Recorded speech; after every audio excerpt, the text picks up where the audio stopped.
কাল আমরা গেছিলাম একটা বার্থডে পার্টিতে, আর এই বার্থডে পার্টিটা কিন্তু একটা ইউটিউবারের বার্থডে পার্টি। তোমরা সবাই কিন্তু কম বেশি সবাই চেনো, সাগর স্নেহা লাইফস্টাইল।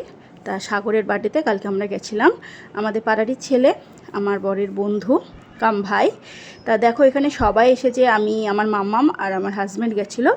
তা দেখো ছোট্টখাটো একটা ফ্যামিলি গেট টুগেদার করেছিল, আর পুরোটাই কিন্তু স্নেহা করেছে সাগরকে মানে সারপ্রাইজ দেওয়ার জন্য। প্রত্যেক বছর স্নেহাই করে। তা আগের বছরও আমরা গেছিলাম। তা দেখো ওর ছেলেকে নিয়ে কেক কাটছে।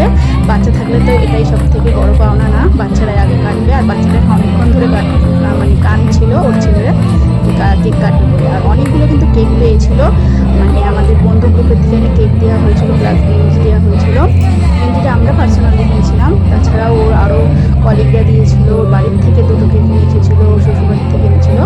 তা দেখতে পাচ্ছ ডেকোরেশনটা সুন্দর হয়েছে, আর আমরা সবাই মিলে খুব এনজয় করেছি। তারপরে কেক সবাইকে মানে কেকটা খাইয়ে দিচ্ছিল।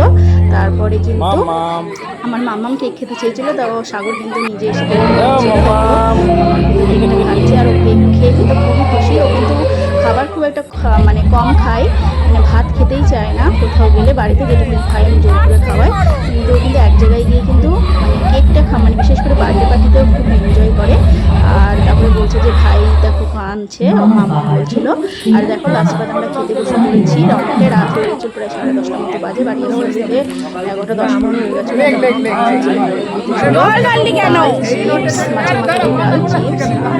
শাক, মাছের মাংস, চাটনি, পাঁপড়, পায়েস, মিষ্টি। আর তারপরে ধন্যবাদ, কিছু বলছি না, আমি বাড়ি যাবো ঘুমাবো। বেলুন দিয়ে দিয়েছে, মামাম বলছিল আমি ভাত খাবো কিন্তু আমাকে বেলুন দিতে হবে, তার জন্য দেখো কাকারা সবাই কিন্তু ওকে বেলুনটা দিয়ে দিয়েছে। আর সবাই কিন্তু কাজ করছে। আর সিনিয়র লাস্টে বলছিল আমার ফটোটা তুলো না। চলো এখন আমরা বাড়ি যাই।